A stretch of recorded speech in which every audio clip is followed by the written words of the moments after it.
Modi Gyanesh Kumar Amit Shah vote चोर है, vote चोर है, वोट चोरी करके सरकार बनाए, सब याद रखना कहीं भूल न जाना। ओ मोदी अमित शाह ज्ञानेश कुमार वोट चोर है, वोट चोर है। नमस्कार, मैं हूँ विभा भारती। इस वक्त मैं मौजूद हूँ रामलीला मैदान के बाहर और इस वक्त यहाँ हजारों की तादाद में जो लोग हैं वो इकट्ठा हो चुके हैं, हाथ में झंडे लेकर, और वोट चोर गद्दी छोड़ के जो नारे हैं वो लगाए जा रहे हैं। और यहाँ जो लोग मौजूद हैं इस रैली में शामिल हुए हैं, आइए जानते हैं लोगों से कि वो इस रैली से क्या एक्सपेक्टेशंस रखी है, इस रैली से क्या उम्मीद है। उम्मीद ये है कि हम देश के भलाई के लिए बहुत कुछ करने वाले हैं। ये जो नाजायज़ सरकार चली हुई है, वोट चोरी करके जो सरकार बनी है, और देशवासी इस सरकार को बिल्कुल चाहते नहीं हैं। हम ये चाहते हैं कि देशवासियों और जनता का ये भला हो, कि जो वोट उनका जहाँ डालना चाहते हैं वहाँ डले। वोट की चोरी होकर सरकार नाजायज़ बनी हुई है, इसको हम पूरी तरह हटाना चाहते हैं, और ये बिल्कुल हटा के ही रहेंगे, हटेगी ज़रूर। देश की जनता भी सरकार से आजीज आ चुकी है, और बिल्कुल इसकी सारे षड्यंत्रों को देश की जनता समझ चुकी है।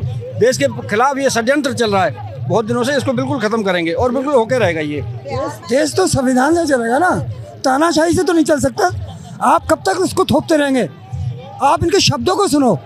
ये कभी बात करते हैं कि वर्तमान में युवा पीढ़ी कहाँ जा रही है, कहाँ किसी को नौकरी मिल रही है, कहाँ किसी के पास रोजगार है, कहाँ महंगाई जा रही है? कुछ नहीं है इनके पास। अच्छा, तो आपका कहना है कि वर्तमान जो सरकार है वो तानाशाही कर रही है? तानाशाही कर रही है ना। नेहरू जी ने जो काम कर दिया कर पाएंगे?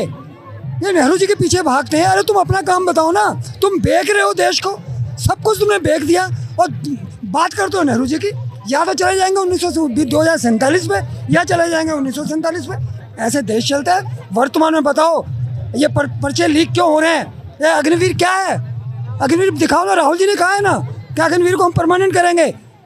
तुम नेता लोग तो परमानेंट हो जाओ, लेकिन एक अग्निवीर परमानेंट नहीं हो सकता। उसको 4 साल में रिटायर कर दोगे आप? क्यों? उसे बदमाश बनाओगे क्या? वो उसको रोटी खाने का हक नहीं है, उसे नौकरी पाने का हक नहीं है। तुम स्कूल बंद करते जा रहे हो। आपको पता है स्कूलों की दिशा क्या हो रही है? मैं तो उन पत्रकारों को कह रहा हूँ कि आपको क्या दिखाना चाह रहे हैं वो दिखाए ना। यूपी में कितने स्कूल बंद हो गए हैं, कौन दिखाएगा? हरियाणा में कितने स्कूल बंद हो गए हैं? उनसे क्या बिकवाना चाहते हो? स्मैक बिकवाना चाहते हो, चर्च बिकवाना चाहते हो, शराब बिकवाना चाहते हो? जो बच्चा पढ़ेगा नहीं तो क्या होगा? बाबा भीमराव अम्बेडकर ने कहा था एक स्कूल खुलेगा तो एक जेल बंद होगी, और ये क्या कर रहे हैं? स्कूल बंद करके जेल भर रहे हैं, क्राइम बढ़ा रहे हैं, अपराध बढ़ा रहे हैं। ऐसे देश नहीं चलता। देश के लिए संविधान चाहिए, और संविधान को लाने के लिए राहुल गांधी मेहनत कर रहे हैं। आप देख रहे हैं लोगों में जो गुस्सा है और आक्रोश है वो साफ दिखाई दे रहा है। यहाँ पर जो महिलाएं हैं वो भी रैली में शामिल हुई हैं। आइए बात करते हैं उन महिलाओं से और जानते हैं कि महिलाओं का क्या कहना, मतलब महिलाओं की लोकतंत्र में कितनी आवाज़ सुनी जाती है। ये तो आपको भी पता है कितनी सुनी जाती है। आप अपना बताइए। मुझे तो नहीं लगता कि जब से ये सरकार आई है कि इसमें महिलाओं की आवाज़ सुनाई जा रही है, ये सुन रही है, कोई ऐसी बात है? अगर महिलाओं की आवाज़ सुनी जाती तो आज हम सड़कों पे नहीं आते।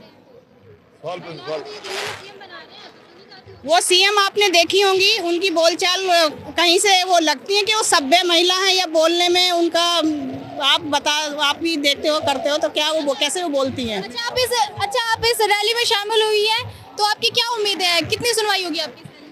हमें बहुत उम्मीदें हैं, राहुल गांधी जी से बहुत उम्मीदें हैं, और ये अगर आप जन सलाह देख रहे हो तो ये एक उम्मीद की किरण है। सरकार बदलने वाली है, आप इससे अंदाजा लगा लीजिए। हर महिला सड़कों पे आई हुई है। आपको नहीं पता इलेक्शन में रिजल्ट क्यों नहीं आता है? वोट चोरी होती है। अगर बैलेट से वोट हो, एक भी वोट चोरी नहीं होगी, और कांग्रेस की सरकार बहुत बड़ी बहुमत से आएगी। तो ये मतलब ईवीएम मशीन से जो चुनाव होते हैं वो बंद होने चाहिए। बिल्कुल बंद होने चाहिए। जी मैम, हम ये चाहते हैं, हमारी दिल्ली में इतनी दारू चल रही है, हम लोग के आदमी इतना पी के रोडों पे गिरे रहते हैं, बच्चे स्कूल नहीं जाते, हम लोग कहाँ से कर पाए? नहीं कर पाते, हमारे बच्चे पढ़ भी नहीं पाते हैं। ये इसीलिए समझाते हैं, ऊपर से मार भी खाते हैं, लेकिन कोई सुनवाई नहीं है हम लोग को। ये सभी लोग आम आदमी पार्टी से जुड़े हुए थे, उनसे भी हताश होकर ये लोग कांग्रेस पार्टी की तरफ इन्होंने रुख किया है, और ये सारी महिलाएं कांग्रेस पार्टी को सपोर्ट करने के लिए आई हैं, क्योंकि इन्हें आम आदमी पार्टी से भी कोई उम्मीद नहीं थी। उम्मीदें जो है वो आम आदमी पार्टी से भी खत्म हो गई हैं। अच्छा, आप ये ठेके जो शराब के खुले हुए हैं बंद होने चाहिए। ये बंद चाहिए, ये शराब के ठेके सारे बंद होने चाहिए। सरकार इसलिए बनाई जाती है, सरकार इतना खर्चा हो रहा है, बच्चे आगे इतनी महंगाई में बच्चे कैसे कोई बच्चा बीच में छोड़ दे रहा है बजट के वजह से, बच्चे अपना भविष्य बना नहीं पा रहे हैं। इतने महंगाई बढ़ा दिया गया है कि मतलब कलेश होता है, बच्चे हमारे रोते हैं, खाने के लिए भी लगते हैं, हम क्या करें। तो आप मतलब अगर सरकार को कोई एक बात आपकी सुनी जाए तो आप वो क्या बात कहना चाहेंगे? हमारी अगर एक बात सुनी जाए तो सभी महिलाएं ये सोचती है कि हम घरों के काम के साथ साथ कुछ अपना रोजी रोटी का भी इनकम हम कर सके। जो जैसे जिसका आदमी भाई दारू पीता कुछ, वो महिलाएं चाहती हैं कि कुछ हमें ऐसा सरकार दे काम जो हम घर में भी बैठ के करें, अपने बच्चे भी देखें, या कोई ऐसा हमें मतलब कि सब वो दे कि जो 2 पैसे का इनकम हो के कम से कम जिसके पास लड़की है अपनी बेटी के लिए कुछ। आज सोना 1.5 लाख रुपए हो गया है। जब हमारी सरकार थी उस टाइम सोना 2700-500 रुपए था और आज 1.5 लाख हो गया। तो क्या हम अपने बच्चों की शादी में कुछ दे पाएंगे? कुछ भी नहीं दे पाएंगे, कुछ भी नहीं दे पाएंगे। जब मेरी शादी हुई थी मेरी 35 सोने की चीजें चढ़ी थी, आज तो मैं अपनी लड़की को एक भी नहीं दे सकती। महंगाई इतनी है तो औरतों को यही उम्मीद है कि कम से कम महंगाई तो कम करो, कुछ तो करो, महिलाओं के लिए कोई रोजगार। सोशल मीडिया सारी बिकी हुई है मैम। आप बड़े न्यूज जो जितने न्यूज चैनल्स हैं वो सारे बिके हुए हैं। वो कोई भी इसका एक भी अंश आपको टीवी पे नहीं दिखाई देगा, ना तो यहाँ की कोई न्यूज। मैम आप सोशल मीडिया चलाते हैं? मीडिया पे हम देखते हैं, सोशल मीडिया देख के लोग यहाँ आए, लेकिन जो न्यूज चैनल जो हमारे है जो जनता को जगाने के लिए है, उनमें से कभी भी आप देखो, अभी टीवी खोलो, अगर एक भी न्यूज रामलीला मैदान की आ रही हो तो एक भी न्यूज नहीं देख पाओगे। आप सोशल मीडिया खोलेंगे तो सोशल मीडिया पर आप मीडिया पे तो चलता है लेकिन नहीं चलता। आज जो ये महासंग्राम आप देख रही हैं सड़कों पे, कांग्रेस पार्टी के लाखों हजारों यहाँ कार्यकर्ता जो है कि दिल्ली रामलीला मैदान में आज इकट्ठा हुए हैं।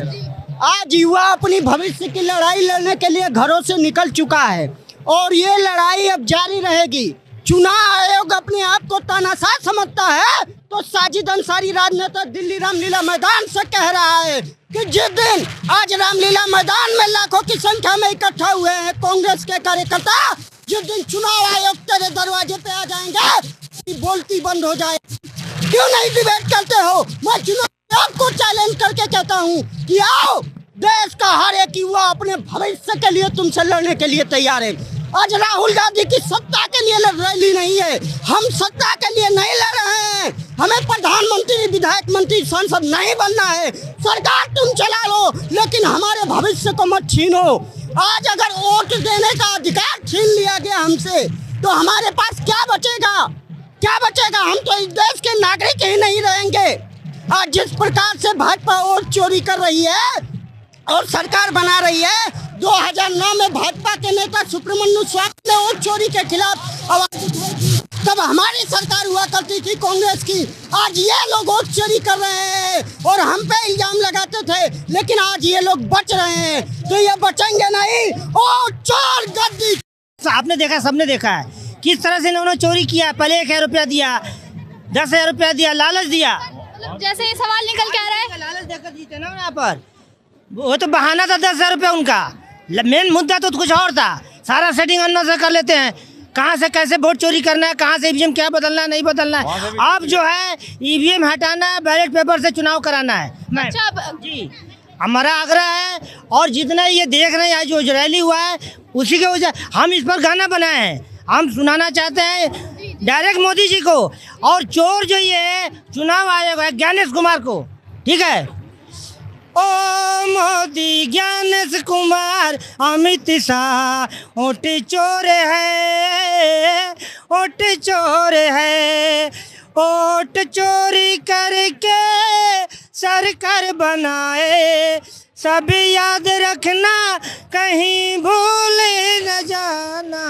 ओ मोदी अमित शाह ज्ञानेश कुमार ओट चोर है, ओट चोर है। अभी बंगाल में चुनाव होने वाला है, इनका वो भी वही सोच रहे कि वहाँ भी यही करें हम।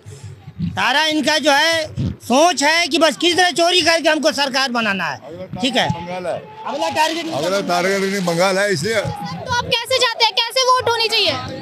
वोट कुछ चोरी नहीं होता है, ये क्या हो रहा नहीं, ये जांच का विषय है। ऐसी चोरी हम बता नहीं सकते, जांच का विषय है। कहाँ से हो रहा है, क्यों हो रहा है, अधिकारी मिले हुए हैं। कहाँ से हो रहा है, क्यों हो रहा है, इसकी जांच होनी चाहिए। तो जांच होने के बाद कुछ पता नहीं, चोरी बता नहीं सकता। फिलहाल हम ये एडमिशन कर सकते हैं कि ऐसा नहीं होना चाहिए, लोकतंत्र के हिसाब से चुनाव होना चाहिए। ठीक है सर, मतलब जैसे चुनाव आयोग का काम है कि निष्पक्ष चुनाव होना चाहिए, तो आप चुनाव आयोग को दोषी मानते हैं? बिल्कुल बिल्कुल दोषी है, चोर है, दोषी क्या, चोर है, सब तो वही कर रहे हैं। अच्छा, इनके कहने पे, और चोर ही है और क्या। ये आरोप सारा साल गलत है, इसलिए जनता भड़क जाती है। उल्टा इसका इलेक्शन में उल्टा असर पड़ता है, इसलिए मोदी जी को वोट पड़ते हैं। ये सर भी कुछ कहना चाहते हैं? आपकी मतलब इस रैली से क्या एक्सपेक्टेशंस है? इस रैली से है कि हम आने वाले टाइम में सरकार को पलट देंगे। अच्छा, आप इस रैली से सरकार को पलट देंगे? हमारा चैलेंज है, अगर ये सरकार बेईमानी ना करे तो कभी की पलट जाती। ये बहुत ही मतलब जो स्ट्रांग नारा ये लगा रहे हैं, वोट चोर गद्दी छोड़, इस पर आप क्या बोलेंगे? मतलब सरकार पर प्रेशर बढ़ेगा इस नारे से? पड़ेगा, बिल्कुल पड़ेगा जी। हमारे राहुल गांधी जी पूरा संघर्ष कर रहे हैं, हम उनके साथ हैं। पहले पब्लिक है, उसके बाद सरकार है। हम अपने नेता राहुल गांधी के साथ हैं, वो संघर्ष कर रहे हैं। और ये एक दिन तख्ता पलट होगा, ये तानाशाही सरकार इस देश से जाएगी और ऐसी सरकार आएगी जो सभी के बारे में। कभी मतलब ये कहना है कि भारत देश में जो वो तानाशाही सरकार चल रही है, तानाशाही चल रही है, अपनी मर्जी करते हैं, जो मर्जी करते हैं, किसी की सुन रहे हैं, किसी को कुछ नहीं मिला। इंदिरा गांधी सरकार गई थी, हम दिल्ली में खड़े हैं, झूठे वादे करके सब जीत लेते हैं, वादे के बाद कोई वादा नहीं निभाते। फिर भी वो भी मनमोहन सिंह 10 साल सरकार चला गया, कोई हंगामा हुआ, कोई लड़ाई दंगा हुआ कहीं भी है? इन्हें तो हिंदू मुसलमान के अलावा कुछ ना, अपनी गद्दी बचाना है बस।